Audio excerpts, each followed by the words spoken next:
What is up, World Wrestling Vlog crew? Welcome in. Good to see you guys. Good to have you.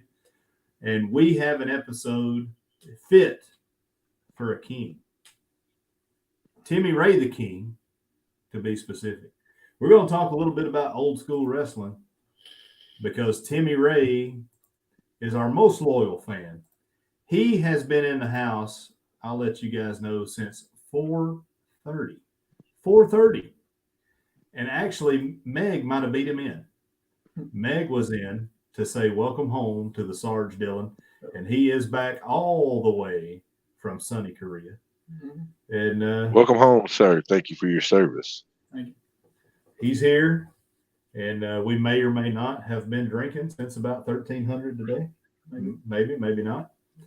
And we are here in the flesh. But yeah, we're going to talk a little bit about old school wrestling. Welcome in, Meg. Thank you for being here again. Welcome in, Mr. Timmy Ray the King. Thank you for being here. Thank you for your loyalty. And there is our YouTube mama, Miss Antoinette at Fun. Welcome in. Glad to have you. Good to see you. Thank you for being here. Thank you for joining in this madness. We're going to have fun. We're going to have fun. So I don't know what you gentlemen have been checking out in the days since we last met. I've been trying to get a little caught up, but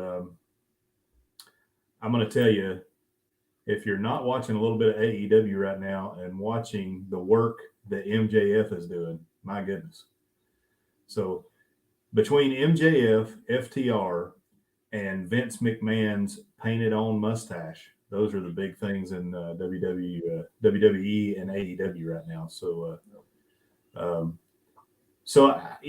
I look at you, Billy J, and, some of the cosmetics that you use on your toes on your OnlyFans page, you have to be the expert here. You would think, but I'm not. What's he got going on there? I mean, every once in a while, you use a little smiley face on your big toe for me, Yeah. Pay me more, I'll do more. Yeah, I mean, I guess I got to up the tips from $2 to like $5 or something, maybe.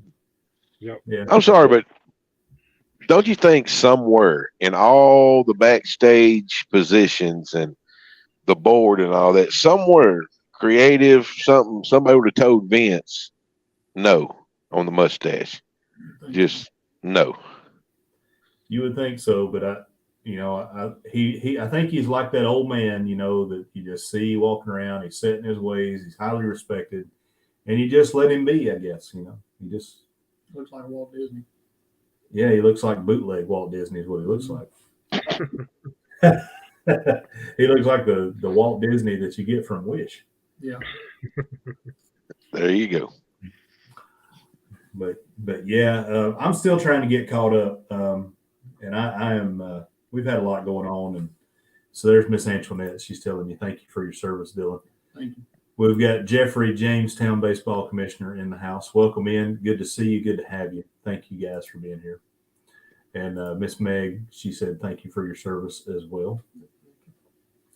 And yes, Jeffrey, we do hope that your godmother's doing better. We continue to pray for you.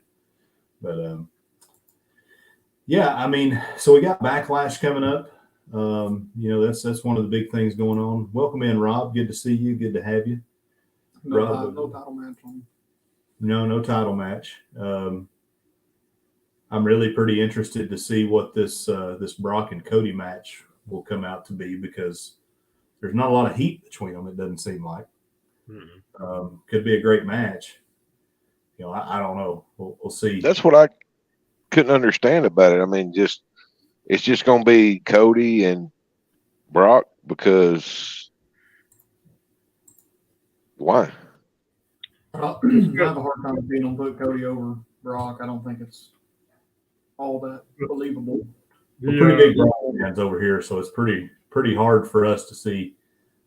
Well, let me use my English correctly. It's pretty difficult for us to see anybody go over Mr. Brock, because I believe he could, in a shoot, take anybody backstage. Yeah, I think they can make, Roman beating them. They can make that believable. There's certain people, I think Bobby Lashley, I could see that going over Brock, but Cody Rhodes. And I like Cody. It's not I do an too, anti-Cody thing. No, I like Cody too, but it doesn't seem all that believable to me. Yeah. Shinsuke's back. That's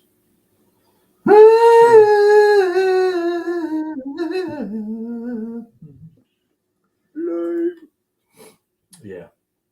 I mean, I like Shaky Nakamura. I think he's a good worker. I bet he'd be a whole lot better if he spoke real English. I mean, and I'm not saying that in a racial way at all. Just, I guarantee you he comes across a whole lot better in Japan in Japanese. I mean, he there's no way that he could have been that over in Japan and then come here. And it's like, if you're a Letterkenny fan, take 30% off of it, Squirrely Dan. It's like he's not as over, but if you knew him and knew Japan, then, you're like, okay, I understand Shinsuke. I don't need him to be anything new, but it's the people that are just being introduced to him are kind of like, eh. mm-hmm. But I do like Shinsuke. I think he's a good worker.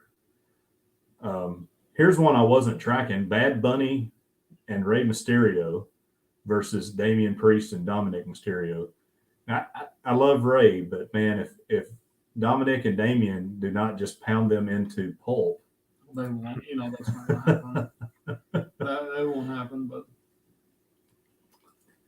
Bad Bunny just needs to bring himself to the roster or something. He's always in the mix. It seems like around this time of year. He's not that bad though.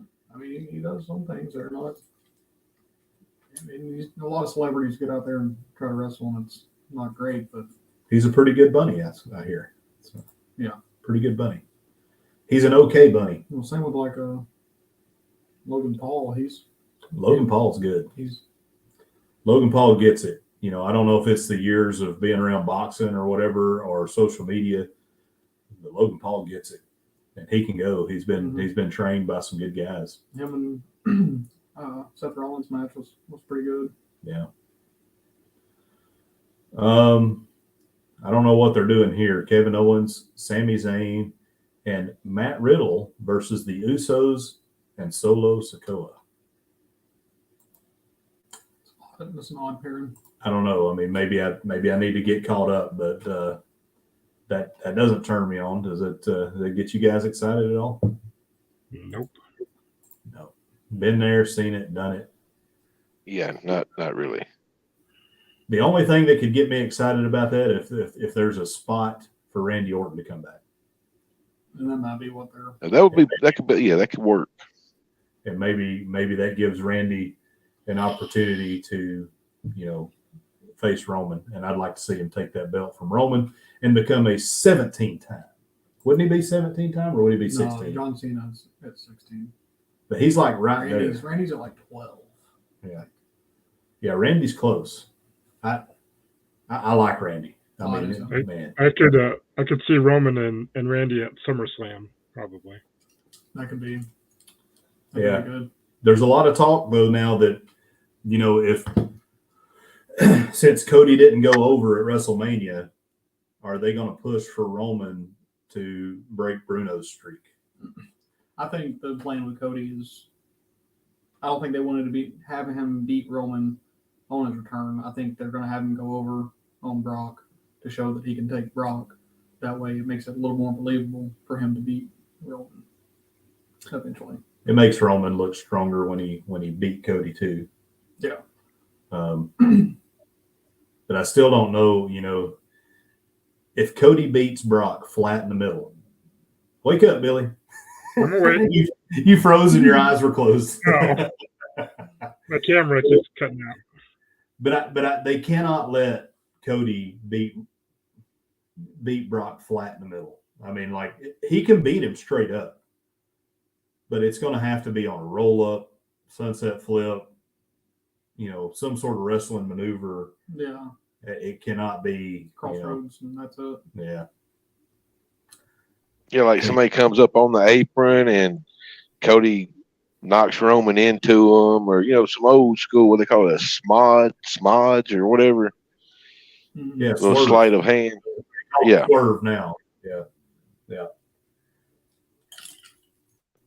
I don't know. I mean, there's a couple of different ways they could go. I don't have a whole lot of faith in them doing anything crazy with them just being sold to Endeavor. I think it's just going to be what it's going to be. Not seeing anything. The Becky Lynch Trish Stratus match, now that could be good, but there's nothing on the line. So yeah, I mean that may be the match of the night, actually. It'll probably end up being the main event.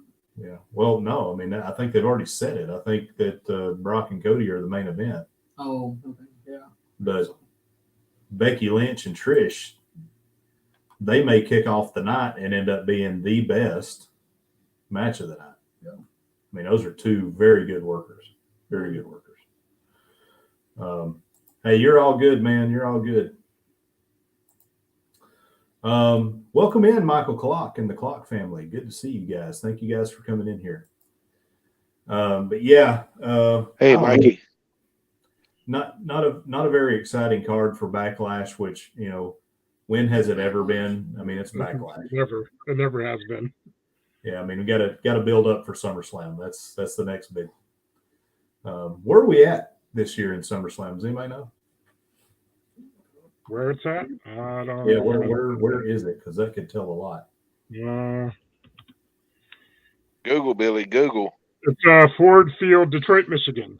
Detroit. Ooh, home of the Motor City Madman. Huh? It's different for SummerSlam. Will we see a chic feel to this since we're in Detroit? Should. Yeah, I mean, if you're doing it right, the Sheik should make an appearance. And I'm gonna tell you what, They man. used to wrestle there years ago. Cobo Arena, something like that. Yeah. I mean, the Ford.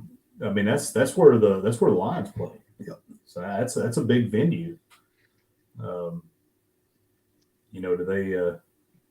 they start pushing some of these Middle Eastern guys that are on their roster for this event coming up? I mean, who do you push? I'm not a big fan of. I can't even remember his name. That's how much I don't care for him. There's the one guy that I'm gonna have to look him up now. Mustafa Ali. Yeah, Mustafa Ali. Yeah. I mean, he is what he's an okay lower mid card guy. Yep. He's good fodder for a guy like Ricochet. Yeah, kind of like Billy J. Billy J is a good mid card referee. Yeah. Main event right here. It would be a good opportunity for Xavier Woods to break out his Sheik boots again. Yeah. Oh my gosh. I like that. I love when he wore those. That's a throwback right there, buddy. I have a question. How far away from Bruno's record, and that's just WWF, Oh, it's he is. He can't. Roman shouldn't be nowhere close to him. No. Because Bruno held the belt for like 6 He held years. it Or for, I think it was like 8 years. I saw a meme the other day, and it said 1,237 days. Bruno held the belt for 11 years and 35 days. No one combined. Yeah. Between the two promotions. And Lou Thez, I think, has the record because he was NWA World Champion for like 6 or 8 years, I think. NWA was straight shoot for a long time too, and that's a pretty big feat.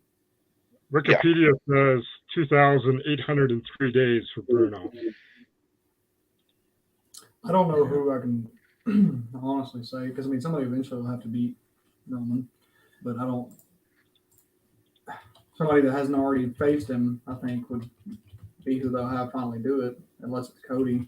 But other than that, I don't really know who else they'd put over. I mean, maybe Randy if he came back, but I don't know. I tell you somebody, I don't know where he's landed at yet, but I would believe it, and that's Nick Aldis. Yeah. Yeah, I like Nick Aldis. So Roman holds the modern day record right now, looks like. Before that, it was CM Punk at 435 days or 434 days. Hogan should have that beat big time. Yeah. Yeah, I mean Roman. What's Roman's title reign right now? Almost 1,000. That's what I thought. I think they're going to let him reach 1,000 for anything. 930 days for Roman Reigns. And I never thought I'd be okay with that, but I am. I'm starting to buy into it. When that dude comes out and puts up the one, I'm like, I'm invested. It's probably the only thing I get invested in, besides Cody. I put up the 2. So Roman, Cody, Brock, a little bit of Bobby. I like me some Bobby Lashley, but he needs a valet or a manager. Yeah, he needs a mouthpiece. Yeah, I get fired up. When that music hits, man, it's almost. Now I know this is blasphemous, but it's almost Undertaker level. Almost close. Yeah, Not there. But it's not close. quite, but I mean, I could see him 15 years from now coming back with Paul Heyman in a wheelchair and boom. yeah. We the ones. We're the ones.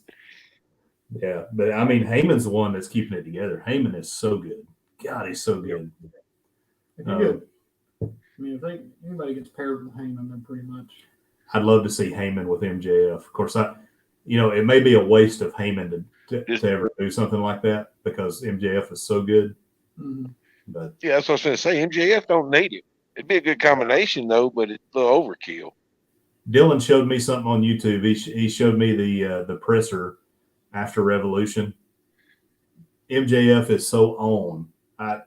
Everybody knows I'm a mark for MJF. Mine too. I'm just.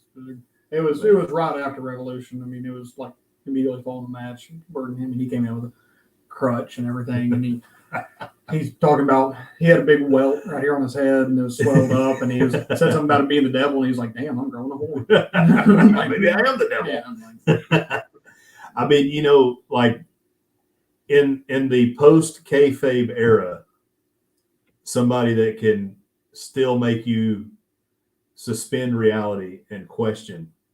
He's the only guy that can do it. Is he really? He's it. Like that? Yeah. I mean, he's it. What's up, Eric? Good to see you, buddy. Glad to have you. Thank you for coming in. But hey, so what we talked about coming into this tonight, and we always talk a little bit about current events, but coming into this tonight, we wanted to talk a little bit about old school wrestling, and out of all the old school wrestlers, who was our favorite? So what I'm going to do is I'm going to start with Dylan because I believe that his version of old school may be dramatically different from the other 3 individuals on the panel. Before I get to that, welcome in Watson and Leo. I'm glad to have you guys. Thank you guys for being in. And for any of you guys wondering where we've been in the live chat, I've got a grandkid and a son here. So every once in a while I jump on a live when somebody's streaming, but I hadn't been as active as normal, and hope y'all understand that. So, but yeah, thank you guys so much for showing up, and it'll be back to normal operations for the Moonlight Studios here in a couple of weeks. But yeah, so I'm going to start with Dylan. So Dylan, first, what do you consider old school? What is your era for old school wrestling when you think about it? When it's, something that you didn't see live, but you still. I mean, I guess when I think of like old school, I think of like Attitude Era. But I mean, I also like, I love the Macho Man and stuff, but I think of old school, it's more so Attitude Era, early 2000s, late 90s. That's right before I was born, or before I was too young to even know what was going on. So, Kelly. That's really what got you. That's what got me into wrestling. That's what got you into wrestling was Kelly. But I think about like my favorite. Undertaker's my favorite wrestler of all time. So, and he fits into that era of old school to me. So that was always, he was my first favorite wrestler. That's when I first got into it. I always liked Undertaker, but Undertaker's a good one because that was I've heard this said by Jim Cornette a ton of times, and I've heard it said by other commentators about how that was a terrible gimmick. But he made it. He made it. I mean, it is. It's dumb, and it, like, you know, most people that would have had that gimmick, it probably would have crashed and burned. Yeah. But you know, he transitions generations. yeah. Who else could have done that? Some people love the American Badass. Some people don't. I think it's he was cool. still over though. He was still over. I don't mind it. I think it's cool. But yeah, I mean, Undertaker. I mean, I hear Mom and Daddy talk about how they like watching Undertaker when they were kids, and I watched Undertaker when I was a kid. He's just been around for so long, and it never got old, really. I mean, it's the Undertaker. It's always been cool. But I mean, I also love Stone Cold. I wasn't as much into Stone Cold until I got to like high school, and then it was like, and then I started realizing how cool Stone Cold was. But yeah, I'm a big Stone Cold fan. Then Daddy said he wanted to talk about tag teams too. One of our favorite. Not yet. No, not yet. Not yet. We'll get the tag team. Okay. So then I guess Undertaker being favorite old school. Oh, we got an hour to fill, Bill. We got an hour. Slow your roll and shut your mouth. Yeah. So since we're in this square right now, for me, singles wise, well, let's talk about the era. So the era for me is, 1980 to 1990. That was my introduction to wrestling. So my last name's Moon, but on my mother's side, it's Jackson. My Pawpaw Jackson, Saturday Night Wrestling, that was on, 605 TBS, and that era. And I hate to say this because it's the most markish thing in the world, but for me, the guy that got me into wrestling and that, defines that old school singles wrestler for me, it's Hogan. I mean, for me, it's Hogan. And I loved Hogan at the time. I did because I was a kid. I was eating my Flintstones vitamins, I was going to sleep. I was minding my mom and dad. I was staying off drugs because Hogan told me that I needed to.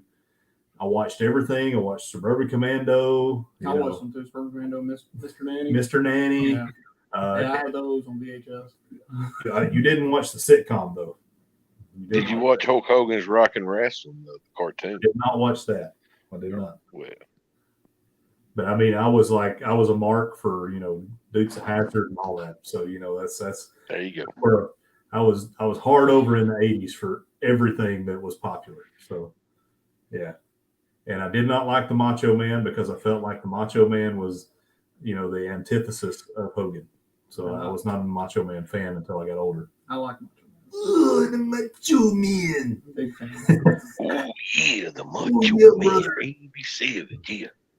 Hey Najuma, good to see you. Thank you for coming in. Thank you. All right, so I'm going to kick it over to the sexy one this way. The sexy one, Mr. Paul Vines. If you didn't know, the S in PSV Odyssey is sexy. Lord, a lot of people I know these days So- need a hobby or a puppy or something. Okay, does this have to be somebody that I grew up watching, or? No, so for me, it's like everybody has their own definition of what old school is. So for you, what do you consider old school? What is the era? And from that era, what was your favorite wrestler? And what was, we'll start with favorite wrestler, favorite single. Okay, I got you. Okay, well, before my time, really, so that'd be old school, what I'd call old school. And I say before my time, he kind of quit when I started watching a little after that, when I was a young kid.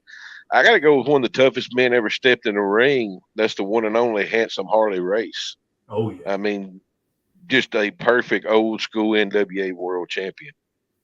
And everybody respected him. Everybody believed him as world champion. I mean, Dory Funk Jr. wouldn't drop the belt to Jack Briscoe at one time. They said, fine, okay. He wouldn't go to Florida and drop the belt to Jack Briscoe, so they booked him in either Kansas City or St. Louis with Harley Race, who he had no problem whatsoever dropping the belt to. I wonder why. Well, that was back when tattoos meant something. And Yes, Harley had sir. tattoos. So that either meant you did hard time or you were in the service. So, I understand his drill sergeant called him sir.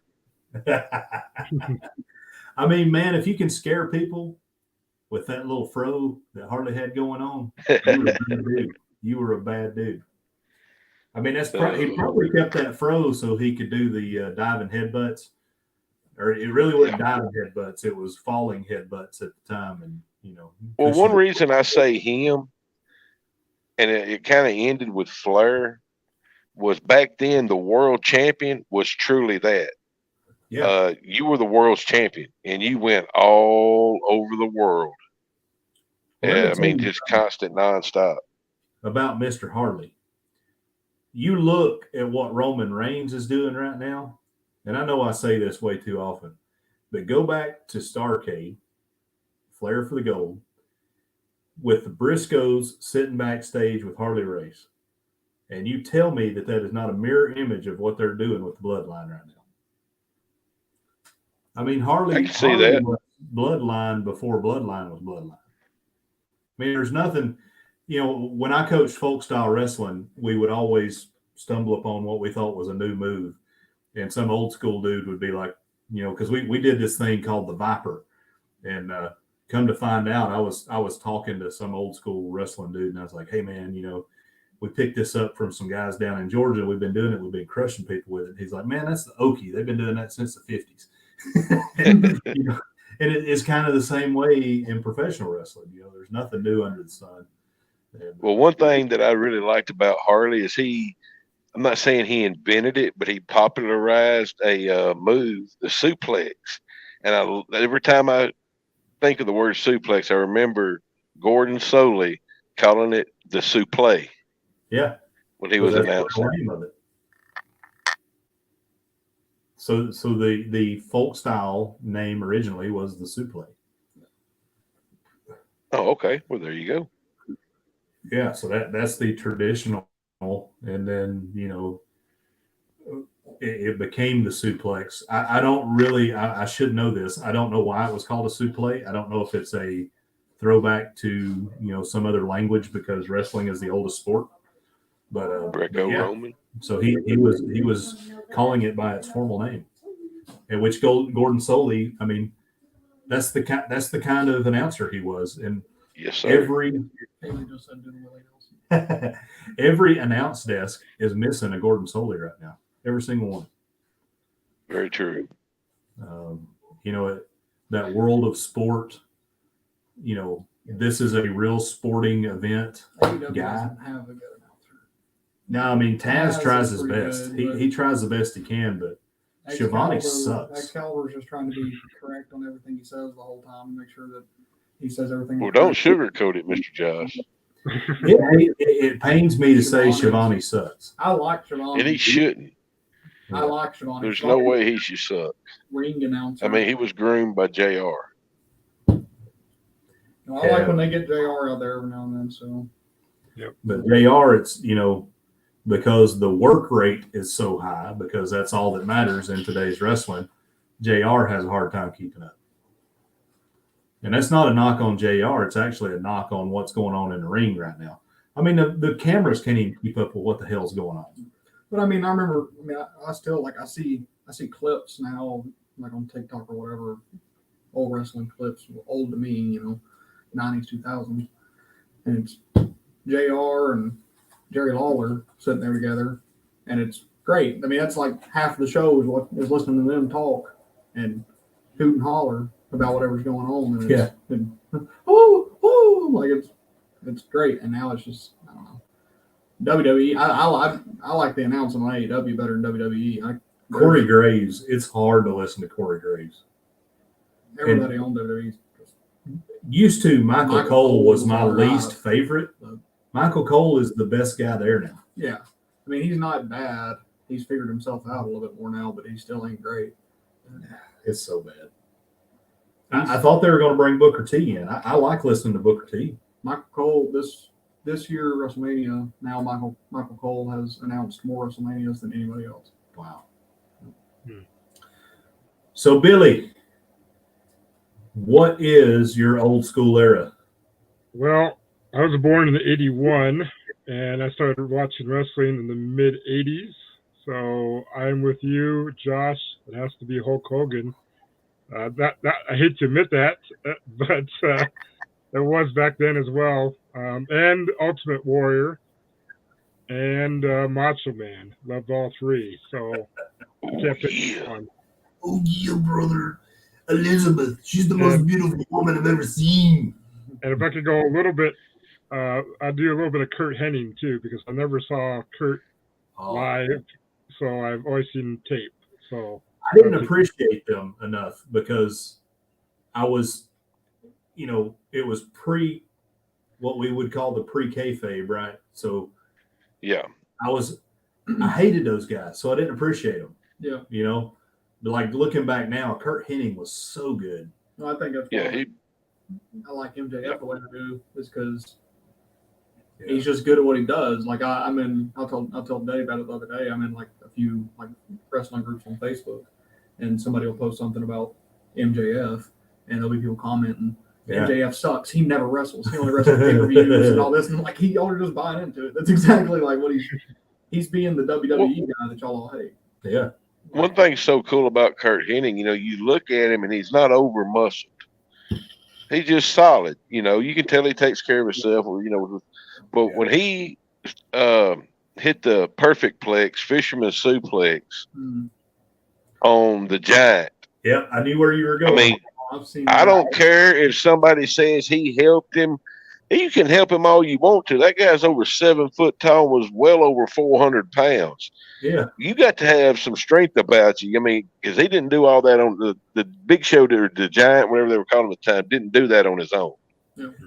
I was watching this guy on TikTok, and he was like ranking his top 10 favorite wrestlers, and he's an older guy, so it was all guys from like 80s and 90s. His favorite was Mr. Perfect, and he was like, because everything this dude did was perfect, and he was like, and he took a boring move like the fisherman suplex and made it awesome. He's like, that thing was crazy. So if you watch WCW, the alternative to Mr. Perfect was Mr. Wonderful. No. Oh, he was a terrible heel. I mean, like in a good way. But I hated Paul Orndorff. Oh, I despised it. Yeah, Vader hated him too after he beat the brakes off Vader in the locker room with one arm. I don't know if you ever noticed that about Mr. Wonderful. If you saw him later in his career, one arm was bigger than the other because he'd never stopped wrestling to have neck surgery. So his one arm was basically like 50-50, 50%. But they say he whooped heck out of Vader in Shire shoes. Oh, wow. Because Vader wouldn't go to his interview he was supposed to go to. You know who currently, and I guess it's not really currently because he's not really doing much now, but Sandow always kind of reminded me of Orndorff for some reason. Yeah. And more in his current character that he does that, gosh, I wish I could remember the name he's going by, but, he's kind of a little bit feminine, but not really, no, he's not. I can't remember what Sandow's new gimmick is in NWA. NWA. See, I liked Sandow. Remember when we were watching? I liked him, and I remember, Paul, you might not like this as much, but I remember when he was paired with the Miz, and he would just mimic everything the Miz did. I actually enjoyed that. I thought it was good. Yeah. The thing is, wrestling's always had something like that entertainment value. There's always been at least one team like that through pretty much every era. You come out there and hold that microphone like a wine glass. Yeah. It was great. Aaron Stevens, that's who he goes by now. Yeah. He wears pink tights, and he kind of does one of those, like, I don't know how to explain it. It's like almost like a why can't I remember his name now? Guy that came out and they had to, they sprayed him with perfume and cologne and. Are you talking about Gorgeous George? Gorgeous George. It's kind of that kind of gimmick, Well, I liked Fandango when he was still in WWE. I mean, he had a silly, feminine gimmick like that and stuff. He's in NWA. I thought he was good. Like he he played the gimmick good. What's his gimmick in the NWA now, Paul? I don't think he really has one. It's Dirty Dango. Dirty Dango. Oh. Dirty. Well, you're talking about Gorgeous George. You know, believe it or not, he was the first TV superstar wrestler Yeah. out in California. He's one of the main reasons that wrestling got on TV. Yeah. Well, I mean, the show that he put on, because it come across so well in black and white with him with that blonde hair. And then, they had the big canister of, back when they used to use, it was the same kind of canisters they used to do pest control with. And they're, just spraying this, what was called. Yes, sir. And it come across really well on that version of television. And was he not the first one to have music too? Didn't he have some kind of like classical music that he came out? Yeah, with? he had. Yes, sir. Yeah. A lot of people get, Sergeant Slaughter gets the credit for that, but I thought it was I think the Freebirds are actually the. No, I thought it was Junkyard Dog was the first one to come out with music. So Memphis and Mid-South was doing some music, I think, long before some of these other people were doing it. But yeah.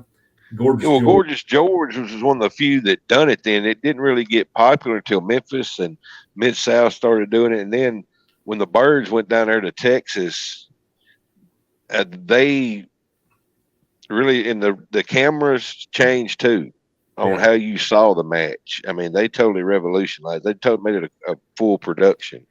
Oh, the way Bill Watts did it. I mean, if Bill Watts would have had the backing that the WWF had, which, I mean, they kind of did. I mean, but I really don't know. I don't know if it's just because Vince was ahead of his time by 10 years maybe, and he kind of knew what he needed to do to become relevant for the next 40 years, and that the rest of the guys didn't because they were still bound by the territory aspect of things. But, I mean, they really jumped ahead of everybody.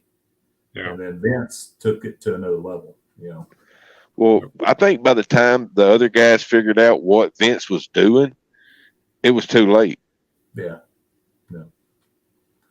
Go back where we were talking about Macho Man. I'll tell you about this video I saw of Jake the Snake. He was on Joe Rogan, and he was talking about Macho Man, and he does a great impression of Macho Man. It was hilarious. But and I'm not going to do it for y'all, but he was talking about they were supposed to do this spot. They had this match where end of the match, Jake Snake's supposed to pull the snake out and it's supposed to go bite Macho Man. And he said that day before the match, Randy Savage came back there and he's like, "Hey man, like this snake has been fixed, right?" And he's like, "What do you mean?" He's like, "It ain't got no venom. It ain't got no venom in it, nothing." He's like, "No man, it ain't gonna." And he's like, "Well, all right, well, you're gonna have to prove it to me. I want that snake to bite you. I want to watch it bite you." And he's like, "I'm not doing that. I'm not doing that." He's like, "Well, then we ain't doing the spot. Like, you're gonna have to let him bite you." So eventually he got the snake out, got it up, let him bite him and stuff, and then he said Macho Man was like, "Now don't reach and grab no antidotes and nothing like that. Don't make a move." And then he said he was mad because he had to let that snake bite him. He said they wouldn't do the spot, and he grabbed that bag and that snake popped his head out, and he said he paintbrushed the back of that snake's head, piss it off. I remember.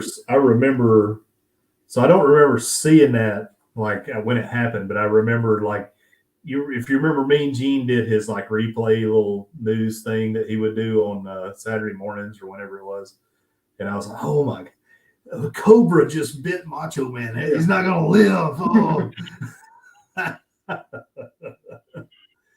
Another good Jake the Snake has a ton of good stories, but the one of him and Superfly, where he did the concrete spot on the DDT, and he's like, "Man, I'll kill you." And he's like, "No, I can take the bump." And Steamboat. Like, I heard it. Yeah, Steamboat. I always get that wrong. Steamboat. Yeah, and Steamboat was like, he said he thought he died. He was like lying. Because he told him, he's like, he does that DDT. He's like, your head's. He didn't do a DDT like people do now, where they hold their arm all loose. He tuck their head, and they're going down. Yeah. All right, Billy. Since you went last on the last one, we'll let you go first this time. So, from your old school era, who was your tag team? Well, I said Hulk Hogan and Macho Man and Ultimate Warrior were my singles, but so then I got to go with Hulk Hogan and Macho Man as the Mega Powers. Yeah. Well, I'm glad you didn't pick the one I'm about to pick here in a second. So, I had a feeling you were going to pick the same duo I was going to pick, but you didn't. So, yeah, I mean, yeah, that was good stuff. And then the way that they broke them up too with the whole Elizabeth feud, all of that was good. But Macho was far superior to Hogan looking back. Yep. I mean, Hogan was a good seller. Yeah. Of everything, not the greatest wrestler in the world, but no. But it's hard to say that though when you know what he went through in Florida. So he had it in him. Yeah. It's kind of like Roman Reigns. It's in there.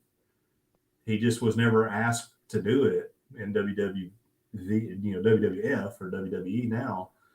And I have never taken the time I need to go back and watch some of his Japan work. Well, apparently his Japan work was really good. Well, Paul said something about his Japan work, and I went and watched it. And yeah, I mean, you got Hogan, big as he is, out there doing NC and everything. Like he could move and he could wrestle. Like, Noki got his money out of Hogan, I promise you. Yeah. He did arm drags and stuff like that. He was actually wrestling. There was more than just a big boot and a leg drop. But Vince was all about selling the sizzle and not selling the steak. So there you go. Yep. And it seems like that's still the thing, right? I mean, it's the same thing with Roman. If you go back and watch Roman in NXT in his FCW days, he can go, but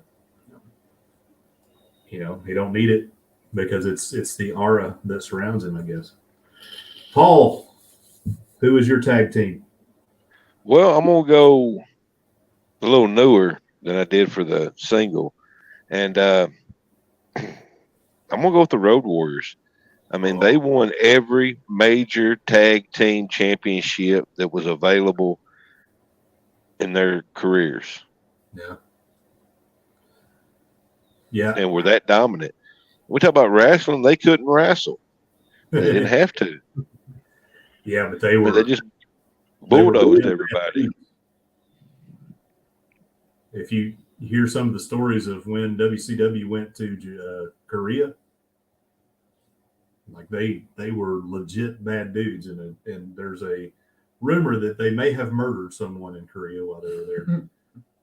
Oh gosh! Well, I know they were all bouncers together with Crusher Khrushchev, Rick Rude, Kurt Hennig, Scott Norton, and a place in at a place up there in Minnesota called Granny B's or something like that. And I don't know if you know Scott Norton, great big old Scotty Norton. Yeah. And they told a story one time. Scott Norton laid out 8 people as a bouncer one night, but there was 4. That place was so bad they had 3 or 4 bouncers at the same time. So, but why somebody would pick a fight with a bouncer, any of those bouncers, I have no earthly idea. No. Dylan, from your era, who was your tag team? You can probably guess. Probably the Hardys. The Hardys are. I always like the Bulldogs. And I like Edge and Christian too. Big fan of Edge and Christian, and They never did it for me. I don't know why. I mean, I don't like the Hardys did, but never been a huge fan of Christian, but I've always liked Edge. I was hoping he was going to say Devon. Well, I was about to say that whole group, the Dudleys, Team 3D, baby. The Dudleys, that whole group, Edge and Christian, the Dudleys, the Hardys, some of the best tag matches. I mean, I don't think anybody's ever going to top those matches that they put on together. Those ladders, the ladder matches and stuff they put on, they crazy. I mean, there was no weak link. I mean, they all had good spots and good matches. But probably the Hardys. That Speaking of the Dudleys, I may have spoke a little out of turn there about the Road Warriors because I think the Dudleys can actually rival the Road Warriors on the different tag team titles they've held.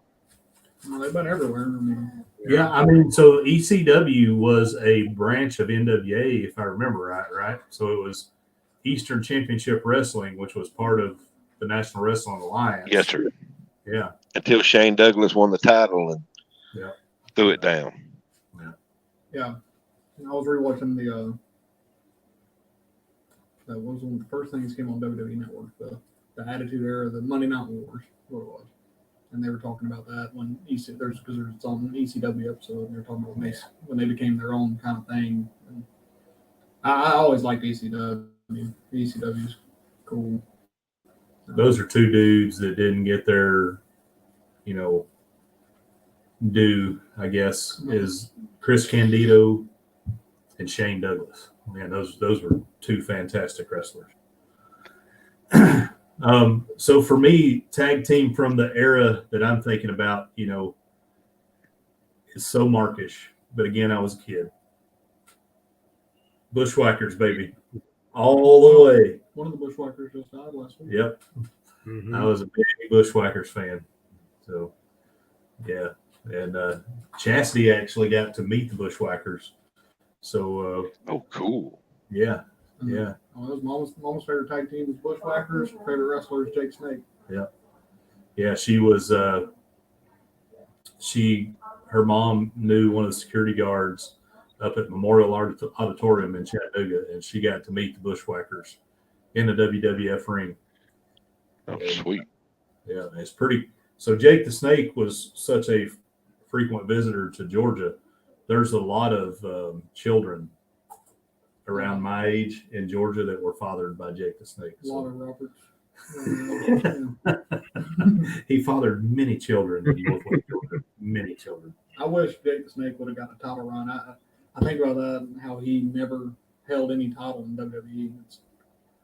I don't know, it's kind of wild to me he didn't get an Intercontinental or something. Well, he was supposed to. I saw another video of Jake Snake where he was supposed to beat Ultimate Warrior.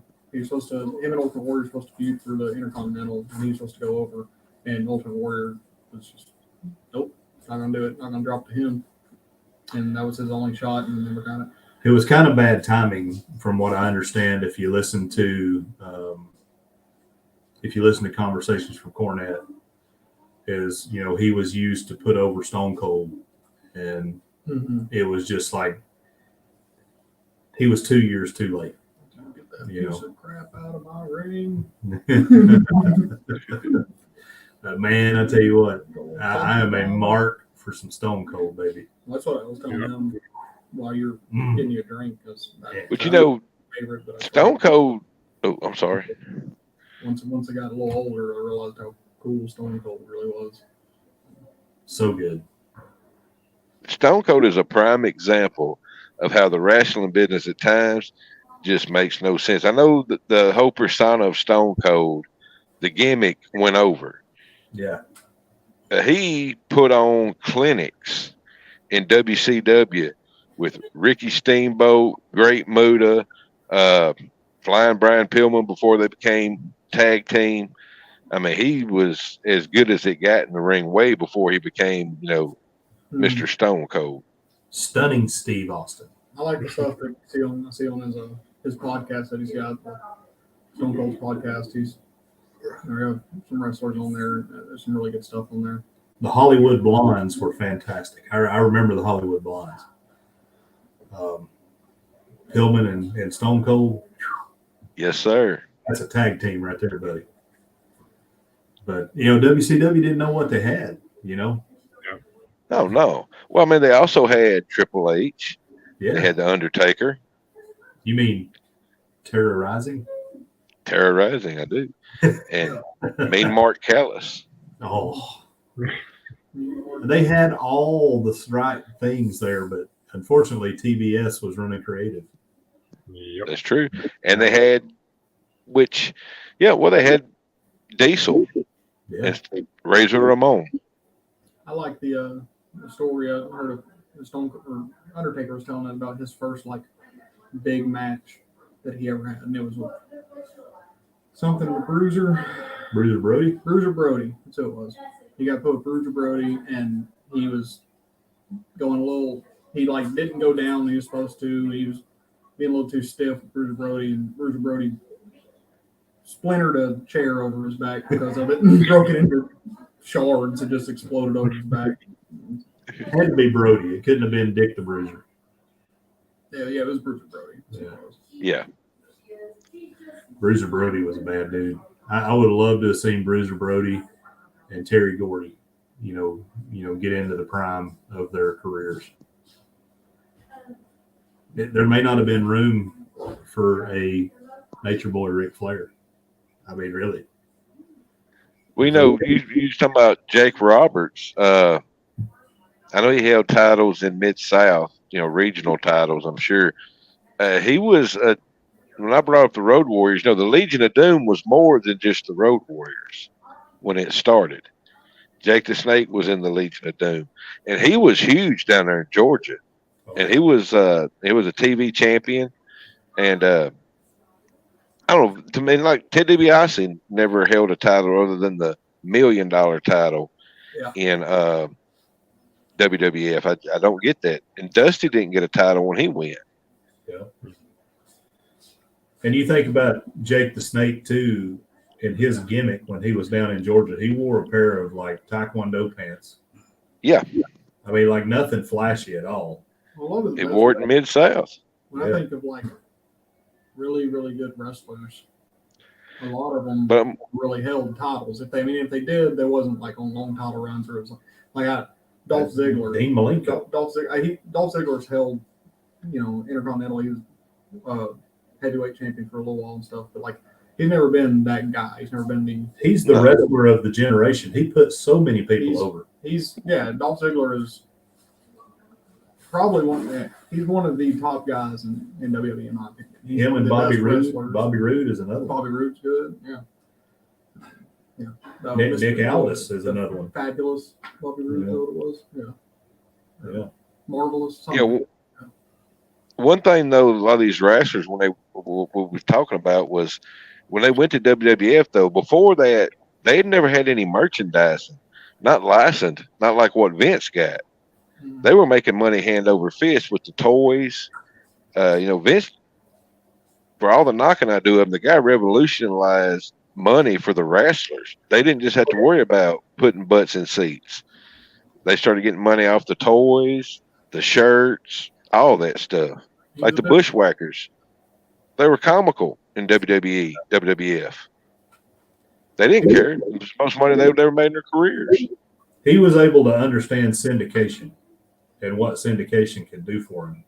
Yep. Where the rest of the folks didn't get it, and that paid more dividends for him during the, when the internet came along and, streaming now and pay-per-view, like it just.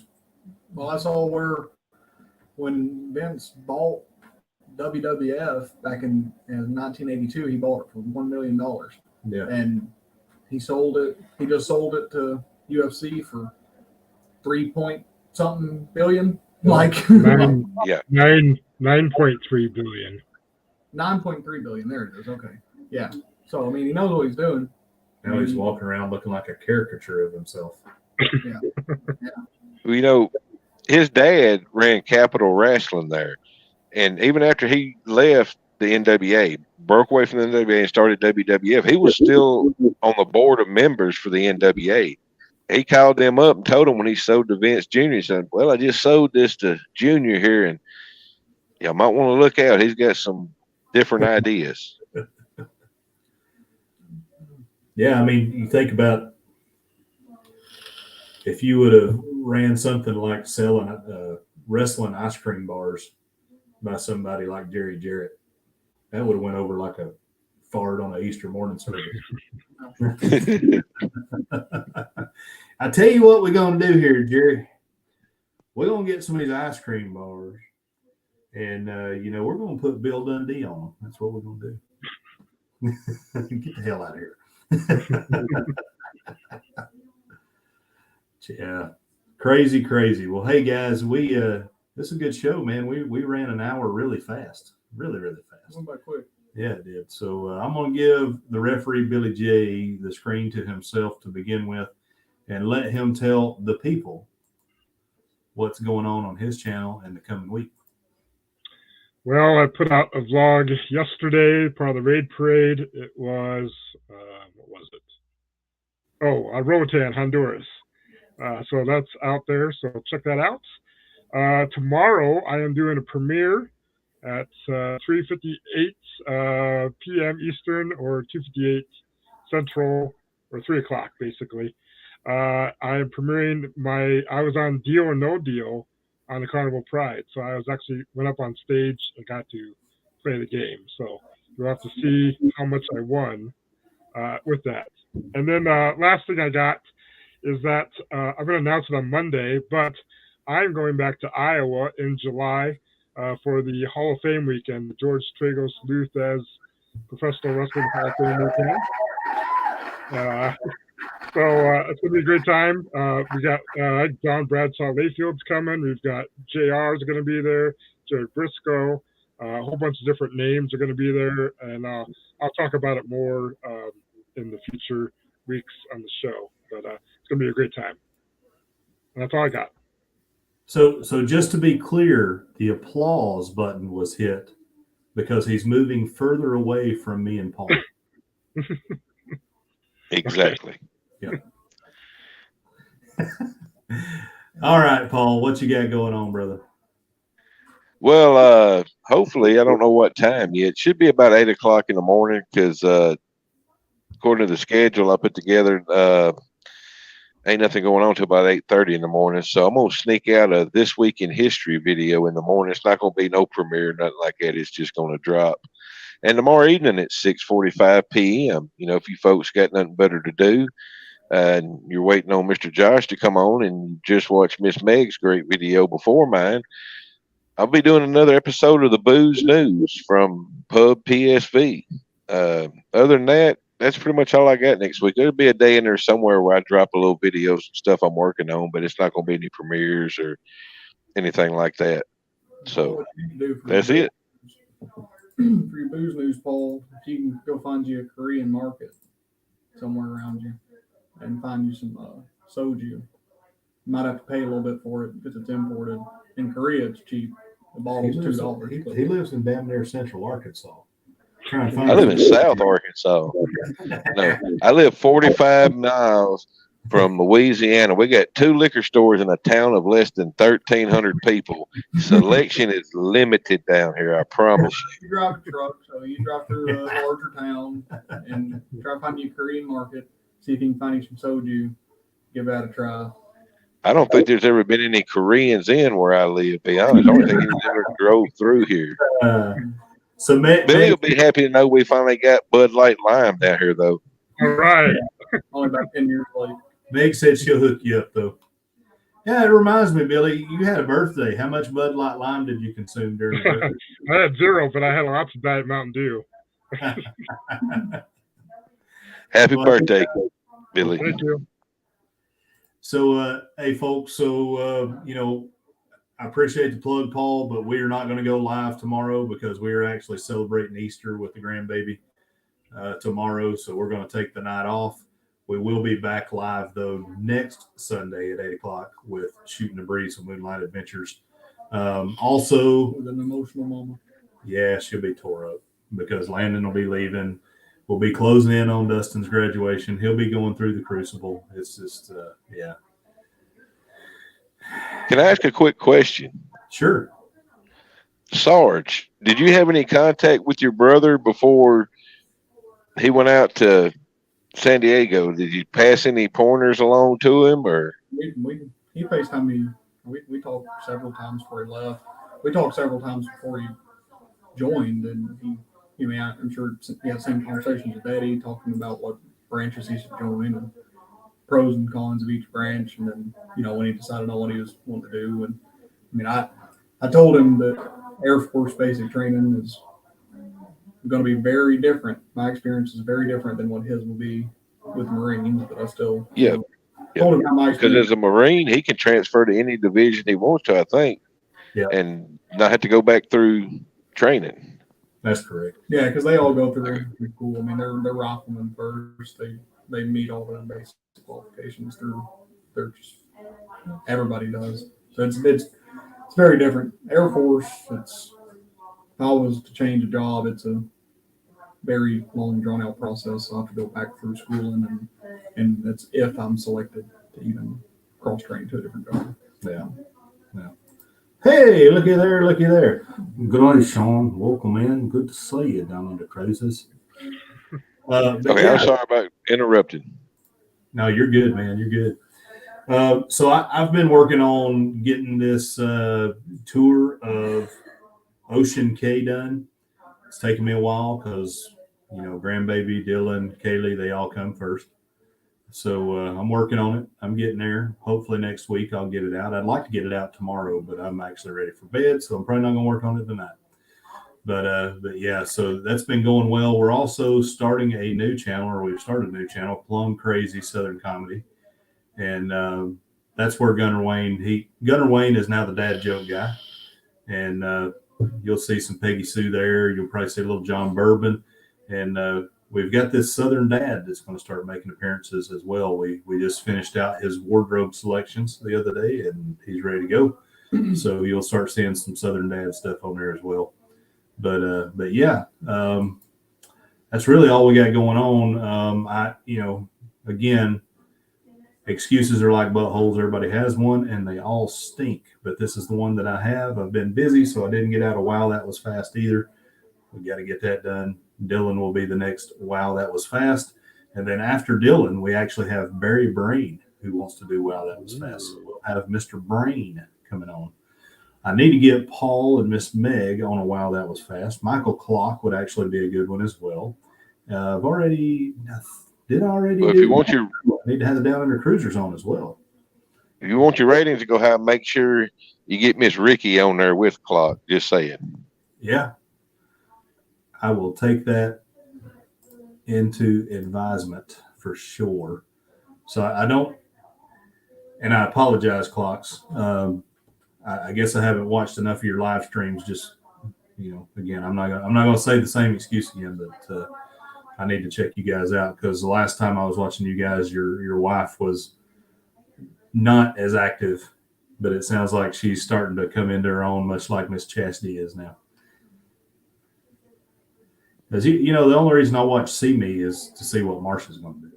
Yep. Same thing. But that's what I'm saying. I mean, don't take me wrong. I mean, don't get me wrong. I'm sure Miss Ricky's highly intelligent, but I just watch her put Clock in his place, pretty much. Hey, I mean, that's what happens on ours too. I'm not so crazy as I understand that the reason people keep tuning in is for Chastity and Peggy Sue. I understand. Fine. The same reason people tune in this for me. Yeah, they tune in for Dylan. Yeah, this is the last time you'll get to see the bearded duo here. Well, we doing it next weekend. I'll still be here Saturday night. Oh, are you not shaving the beard off then? I was fine shaving it. Oh, I had to okay. go to work. Get Dylan one more time. A little more beard. Another week of growth. But hey, thanks everyone for being in here. We're really wanting to, and maybe this week we'll be able to get it together. We want to watch an old school pay-per-view and then review it with you guys, frame by frame, what we saw, what we liked, what matches we liked. Hopefully we can get that done this week, and that's what we'll bring to you next week. How about Flair for the Gold? That sounds perfect to me. I can watch that one over and over. Yes, sir. Over again. I watched that one a few times while I was in Korea. Boy, that's good stuff. That Valentine Piper match, boy. Ooh. That's my favorite match on that paper. Yeah, it is. So thank you guys again for showing up. Thanks to the crew for being here. We appreciate each and every one of you, and we will see you guys next Saturday. World Wrestling Vlog, we out. Take care.